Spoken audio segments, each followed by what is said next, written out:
student in our YouTube channel Science in Rudra. Today we will going to discuss some MCQ question related to our second chapter, units and measurement, class 11 physics. So due to sudden changing the pattern by the CBSE, we will follow the rules that are mandatory for all the students who are being the part of CBSE, and they have to study according to the pattern adopted by CBSE due to such type of pandemic that is going on in the whole globe of the earth. Now we have to proceed our learning through this YouTube channel. If you are the new viewer and the new student, so please subscribe my channel and comment and like and share to your friends for the betterment of their study. Now we take a new question as a new topic and for a new video of class 11th. Which of the following is not the name of physical quantity?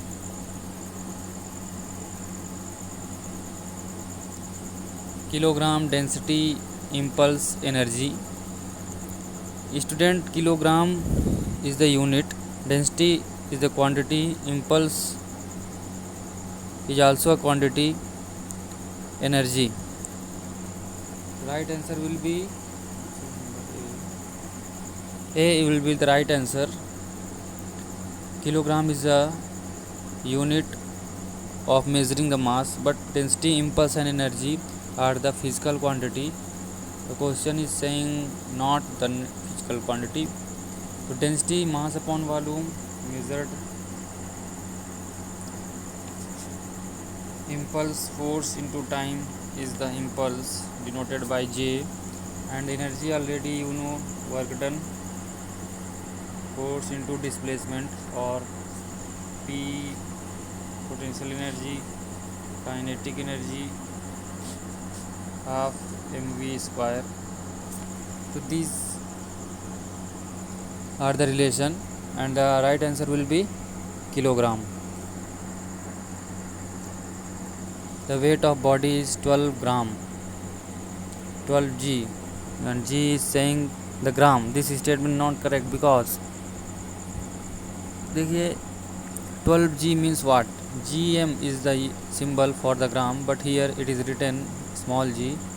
The correct symbol for the unit of weight has not been used. The correct symbol for gram is gm. The weight should be expressed in kg, some of the reason other. So the right answer of this will be option number A.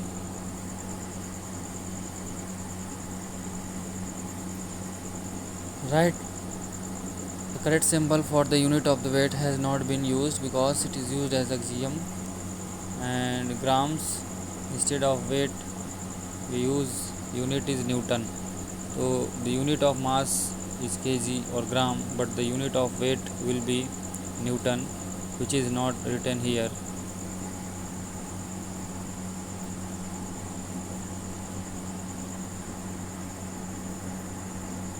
The density of a liquid is 13.6 gram per cube. Its value in SI is. Now in SI system we go through the 7 fundamental unit kg per metre cube. देखिए यहाँ पास बहुत बड़ा confusion हो जाएगा. अगर हम MKS system कह देंगे तो यहाँ पास क्या होगा?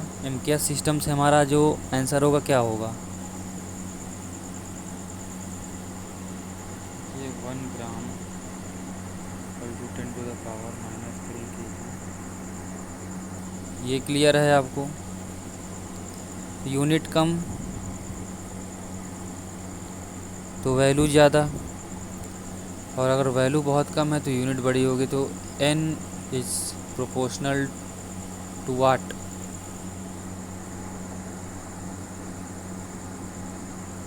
Where u is the unit and where is universally to number numerical value. 1 gram is equal to what? 10 to the power -3 kg, and 1 centimeter is equal to 10 to the power -2 meter. 10 to the power -2 metre. अब cube करेंगे, इसका cube होगा इसका मतलब ये है कि हमारा जो फाइनल आंसर बन के आएगा वो क्या आएगा,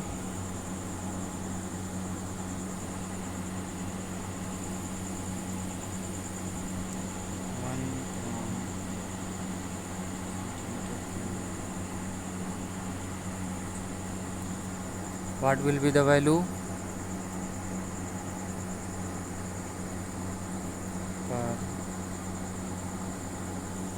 पर मीटर क्यूब। ये हमारा एमकेएस सिस्टम से होगा, तो इसके हिसाब से जो हमारा आंसर बनेगा वो क्या बनेगा, ऑप्शन नंबर सी बनेगा। लेकिन देखिए यहाँ बहुत बड़ी है, एसआई सिस्टम में सीधे सीधे केजी, ग्राम का केजी हो जाएगा, सेंटीमीटर का मीटर क्यूब हो जाएगा। लेकिन एमकेएस सिस्टम के आधार पे, एमकेएस के सिस्टम के आधार पे हमारा जो आंसर होगा वो ये होगा, इस एसआई सिस्टम के आधार पे हमारा आंसर है वो सी होगा। तो इसके आधार पे हमारा जो आंसर है वो ए हो जाएगा। लेकिन ध्यान रखेंगे, when the question will ask in MKS system we have to solve option number C by the fact that I have already told you, but SI system the option will be A correct.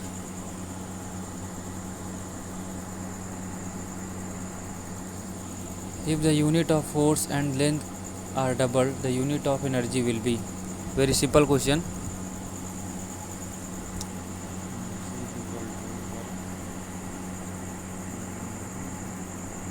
Energy is the work done and work done is the force into displacement, simple.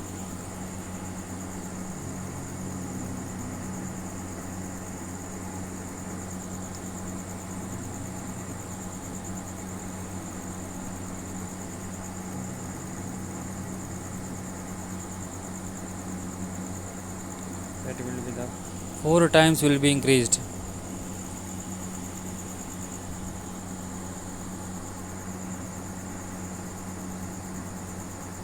Which of the following have the same dimension as v is the speed of the particle described in circular path of radius r? v square upon r, v square upon r dimensional formula का question है। v square upon r, when we write the dimensional formula of v and r, we get the value as, look,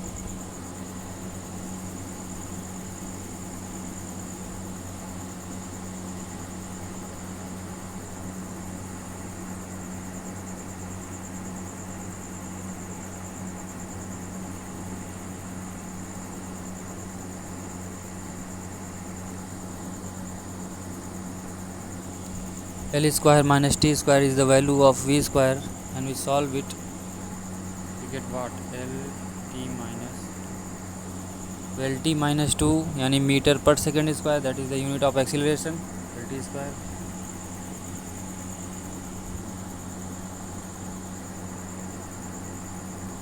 Which of the following have the same dimension as Planck constant? What is the Planck constant? When the Planck constant we can find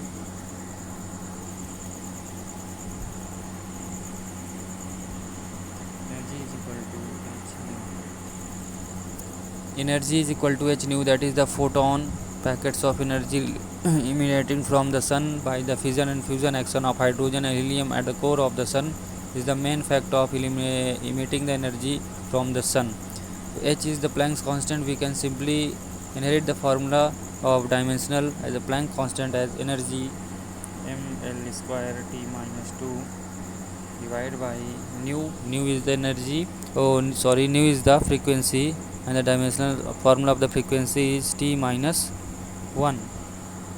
You can write t minus 1 is the formula of the frequency is equal to what, h, that is the Planck's constant. When it is go under above ml square t minus 1, so ml square t minus 1 will be the dimensional formula of what, moment of momentum. Solving it we get ml square t minus 3 dimensional formula of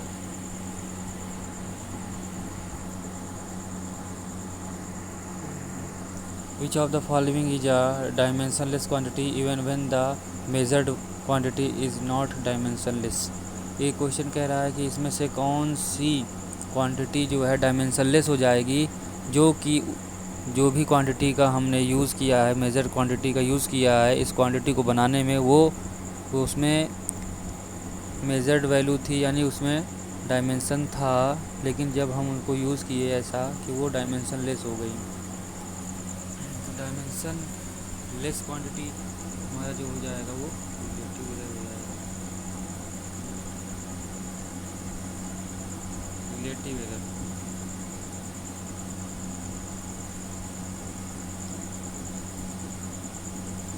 relative error का मतलब समझिएगा। देखिए, कोई भी relative error होगी वो same quantity का ratio होगा। तो जब भी रेशियो किसी भी क्वांटिटी का लिया जाता है तो उसका यूनिट क्या हो जाता है, समाप्त हो जाता है। तो ratio of same quantity has the no unit, in a similar way relative error has the no unit.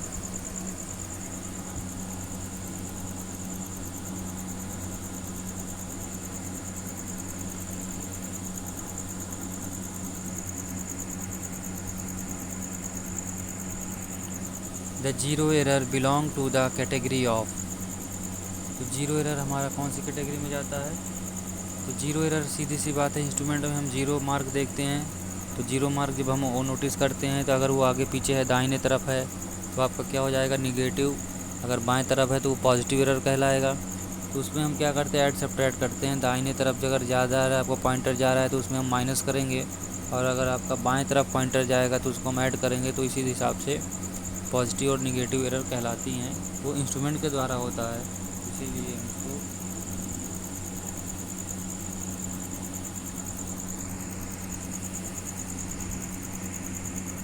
the least count of a stopwatch is 0.1 second.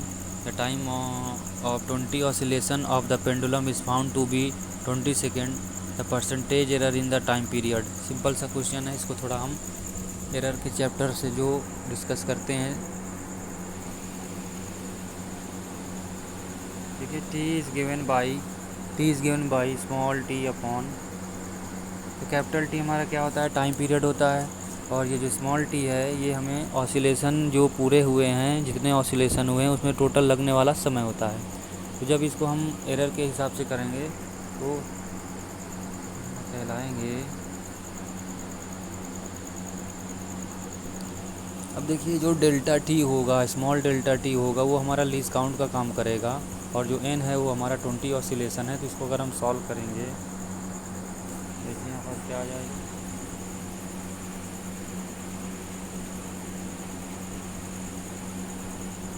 तो सॉल्व कर देंगे, डेसिमल हटाएंगे,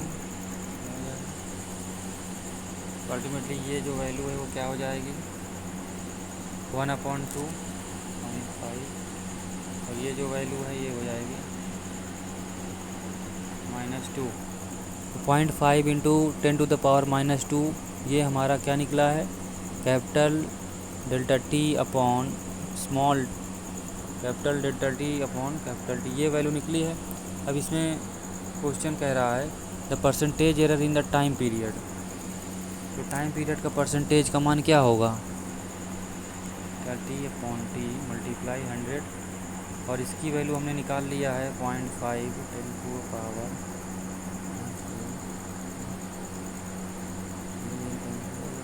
ये कैंसिल हो जाएगा।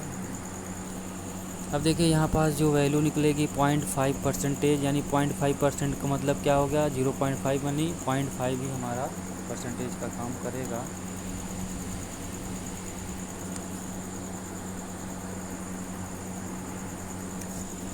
अब यह है value of 0.98 minus 0.989 is regarded to the significant figure का क्वेश्चन है। सिग्निफिकेंट फिगर क्या होते हैं, देखिए डेसिमल लगने के बाद ये आपके सिग्निफिकेंट फिगर पे काउंट होते हैं। यहाँ पास कोई भी डिजिट होगा डेसिमल के तरफ तो हम उसको काउंट करेंगे। तो 0 अगर डेसिमल के बाद आते हैं और वो कोई भी नॉन जीरो डिजिट के दाहिने तरफ होते हैं तो वो 0 नहीं काउंट होते हैं। और जैसे मान लीजिए इसमें नंबर ऑफ़ सिग्निफिकेंट फिगर 2 होंगे, इसमें नंबर ऑफ़ सिग्निफिकेंट फिगर 1 होंगे, इसमें 3 होंगे, इसमें 1 ही होंगे। तो जो 0 का महत्व है वो हमारा नॉन जीरो डिजिट यानी जो जीरो के अलावा जो भी नंबर होता है उसके अगर वो बाएं तरफ है तो वो सब काउंट होंगे। अगर वो जीरो आपका कोई भी नंबर के दाहिने तरफ है तो वो काउंट नहीं होते हैं। तो ये सिंपल सा पहला है। इस तरह तो कई सारे रूल होते हैं, वो डिस्कस करेंगे one lecture. When we get a time we will discuss. तो इसका जो आंसर होगा वो क्या होगा, इसको हम सॉल्व करें पहले। You can solve this. जब इसको हम सॉल्व करेंगे तो क्या मिलेगा हमको सॉल्व करने से, 0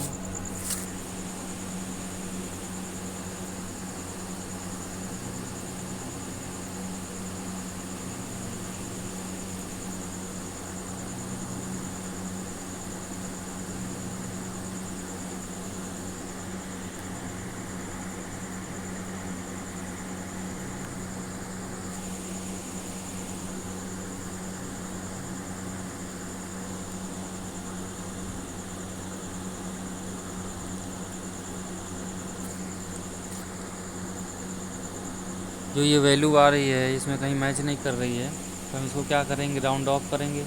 तो 99 लेना पड़ेगा, राउंड ऑफ करना ही पड़ेगा, बिना राउंड ऑफ के होगा नहीं। इसको हम क्या करें, राउंड ऑफ कर लेंगे। तो जब राउंड ऑफ करेंगे हमें बिना, तो यहाँ से आ जाएगा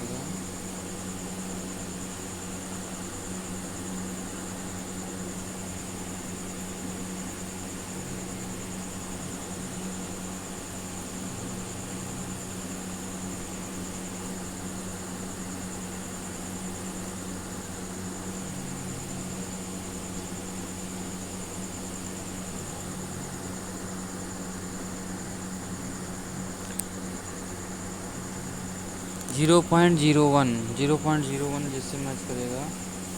सी will be the right answer. तो राउंड ऑफ करना ही पड़ेगा, बिना राउंड ऑफ करे ये नहीं आएगा, क्योंकि हमारा जो भी आंसर है 9.80989, ये हमारी क्वांटिटी बड़ी है। इसको सब्ट्रैक्ट करेंगे ये क्या आ जाएगा, 1 17 जाएगा 9, फिर ये 0 हो जाएगा। तो अल्टीमेटली इसको 1 ले जाके राउंड ऑफ करना ही पड़ेगा। सी ऑप्शन होगा हमारे हिसाब से।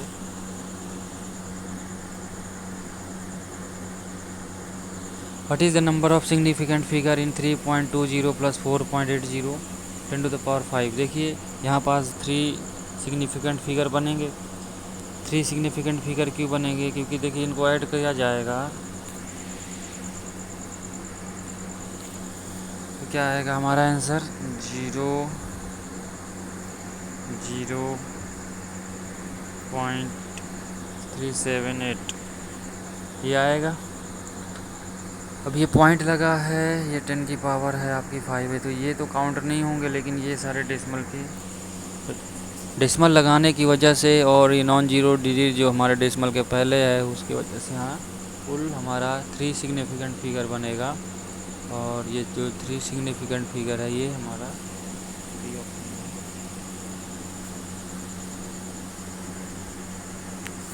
विच of the following numerical value है 3 सिग्निफिकेंट फिगर। इसमें से कौन से ऐसा न्यूमेरिकल वैल्यू है जिसमें 3 सिग्निफिकेंट फिगर है, कमेंट करके बताइए।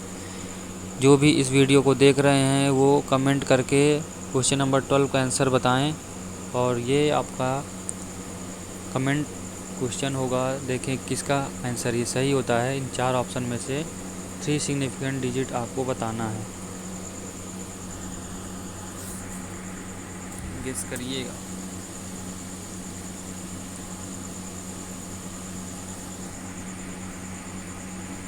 विच of the following is not the name of physical quantity. Same repeat question है।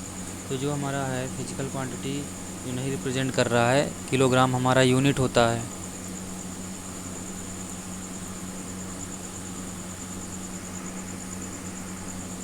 A laser signal is sent toward the moon with the speed of light c and return after time f। t होना चाहिए, यहाँ f लिखा है। The distance of the moon from the observer। देखिए moon और observer के बीच का जो सिग्नल सेंड किया है वो एक बार जाएगा एक बार आएगा, तो वो डबल डिस्टेंस को ट्रेवल करेगा कि नहीं। तो यहाँ पास जो डिस्टेंस हो जाएगा that is C is the speed is equal to distance upon time, distance upon time होगा। और वो डिस्टेंस जो है डबल चल रहा है, डिस्टेंस डबल चलेगा तो हमें एक ही डिस्टेंस लेना होगा सिग्नल का जाने का और आने का। हमारा मून हो गया, ये हमारा ऑब्जर्वर हो गया, इसको देख रहा है। तो सिग्नल यहाँ से गया यहाँ से आया तो D फिर D, तो दो में से हमें सिर्फ D/2 ही लेना होगा, एक ही डिस्टेंस लेना होगा, डबल D। ये सिंपल सा यार क्लास 9th में जो सोनार पढ़ाया जाता है, sound navigation ranging, the concept has been taken from the sonar in which we can take a half distance from the propagation of ultrasonic wave that return after the reflection which obeys the law of reflection of sound। तो उसी का use करके यहाँ देखिए हमने use किया है, D/हाफ कर देंगे हमारा आंसर आ जाएगा C × T। यहाँ से आ गया directly,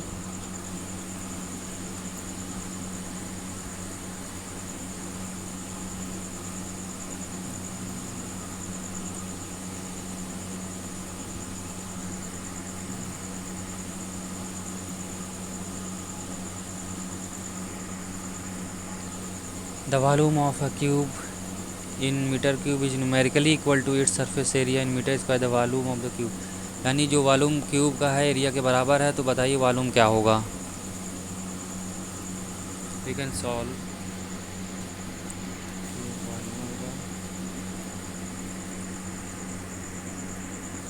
the surface area of the cube will be 6 into side square because in cube there are 6 faces in which all faces are in the form of square। तो area of square side square and they are the 6 shape, so total area of the surface will be 6 side square and volume is are numerically equal।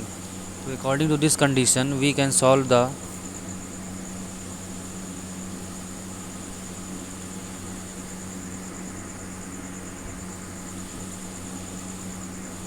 side of the cube will be 6 unit, the volume will be 6 into 6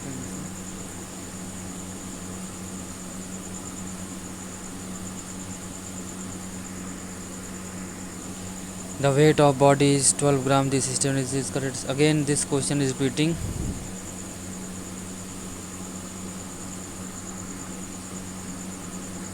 option A will be the correct। Given that the displacement of a particle is given by x is equal to a square sin square kt, where t denote the time, the unit of k। Okay, this question in this section there is a equation of wave।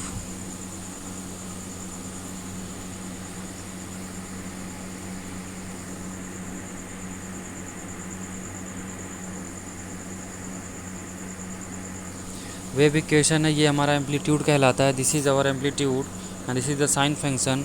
और sine function हमारा क्या होता है, alternating होता है। जैसे ये हमारा ओरिजिन से पास होने वाला जो ग्राफ बनता है वो साइन फंक्शन बनता है, और जो ओरिजिन से नहीं पास होता है वो कॉस फंक्शन होता है। तो these two type of wave can be denoted by the sine and cosine wave. तो we know that sine function has a factor of omega T, यानी जो साइन फंक्शन होता है उस साइन फंक्शन में हम ओमेगा टी का मतलब समझिए कि जो हम बात करेंगे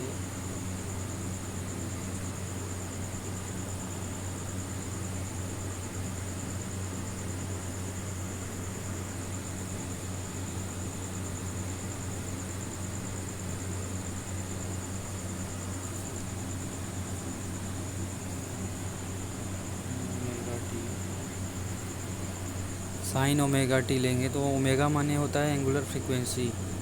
क्या होता है, ओमेगा एंगुलर फ्रीक्वेंसी होता है। तो यहाँ ओमेगा की जगह क्या ले लिया गया है, के ले लिया गया है। तो के इज़ द एंगुलर फ्रीक्वेंसी, और फ्रीक्वेंसी की यूनिट क्या होती है, हर्ट्स होती है। तो this will be the correct answer.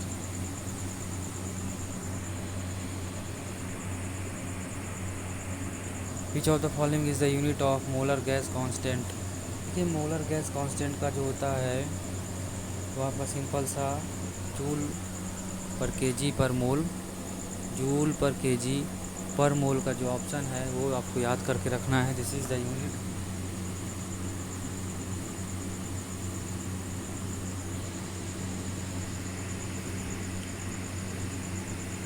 The dimensional formula for angular momentum is same as for, जो एंगुलर मोमेंटम होता है उसका फार्मूला सेम होता है इसके रेस्पेक्ट में।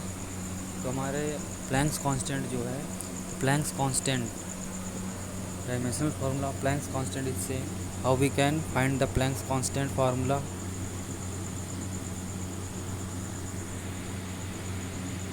Angular momentum P equal to mass into velocity। P is the symbol for the momentum, m into v। तो mass into velocity जो होता है वो हमारा लीनियर मोमेंटम कहलाता है। Mass into velocity linear momentum है। अब इसमें हम कोई डिस्टेंस से पार्टिकल का मूवमेंट करा दें तो वो हमारा क्या हो जाएगा, एंगुलर, यानी पर्टिकुलर डिस्टेंस से कोई पार्टिकल मूव करेगा तो वो सर्टेन डायरेक्शन की तरफ अपना एक्सटर्नल फोर्स, इंटरनल फोर्स जो हम सेंट्रीपिटल सेंट्रीफ्यूगल कहते हैं, in case of the rotational mechanics this will become the angular because it can rotate by some angle. तो क्या करेंगे, इसमें P इंटू आर कर देंगे और जैसे ही इसमें P इंटू आर करेंगे तो ये क्या बन जाएगा हमारा,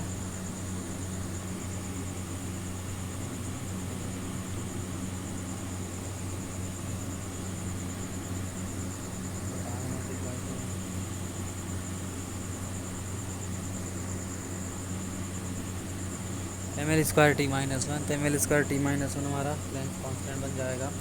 planks constants will become m l e minus one.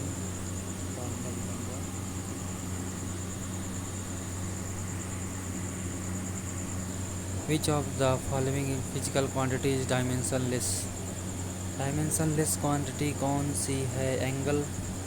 तो एंगल का कोई डायमेंशन नहीं होता है। हम देखिए एंगल को रेडियन और स्टेरेडियन से समझते हैं। तो वो हमारे 2D एंगल रेडियन और 3D एंगल स्टेरेडियन होते हैं जो हमारे सब फंडामेंटल यूनिट में रखे गए हैं। And there are only 7 fundamental unit. तो angle will not be the dimensionless quantity.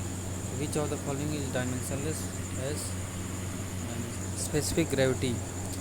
तो specific gravity is also a dimensionless quantity. Strain ratio of force upon stress upon strain, जो हमारा स्ट्रेन होता है solids particular force in particular area पे लगता है तो स्ट्रेन कहलाता है। तो ये हमारा ऑप्शन सभी में लगेगा ऑल ऑफ दिस। यानी ये सारी क्वांटिटी हमारी डायमेंशनलेस होती हैं क्योंकि इनका कोई ना कोई रेशियो के साथ कनेक्शन होता है। एंगल का हमने जो पढ़ा है वो एंगल क्या होता है, सरकमफ्रेंस। एंगल के इसमें circumference is equal to pi D. तो पाई डी का जो रेशियो, यानी पाई हमारा एक 180 डिग्री माना गया है, 180 डिग्री। सरकमफ्रेंस हमारा जो मेजर होगा कितनी कितनी लेंथ होगा, डी भी हमारा लेंथ होगा। तो इसका जो भी रेशियो आया वो पाई आ गया। और पाई की यानी डिग्री 180 होता है। इसकी कोई यूनिट नहीं ले गई यानी क्वांटिटी डायमेंशनलेस हो गई। स्पेसिफिक ग्रेविटी होती है जो जिसको हम पर्टिकुलर डेंसिटी से, जो हमारी रिलेटिव डेंसिटी होती है उसी को कॉन्सेप्ट से स्पेसिफिक ग्रेविटी को समझा जाता है। Strain force on area longitudinal होता है और आपका हॉरिजॉन्टल हो गया। तो these are all dimensionless quantity we can use. अब अगेन ओरिएंटेशन जो फिल इन द ब्लैंक्स का है वो अगले लेक्चर पे लेके आएंगे। बस आज के लिए इतना ही सेक्शन रखते हैं, फिर हम चर्चा करेंगे आपका फिल इन द ब्लैंक्स का। तो लाइक करें, सब्सक्राइब करें, कमेंट करें और motivate me for again help, and I can also help those who can comment what they are needing, and like and subscribe your friend for my. Thank you all.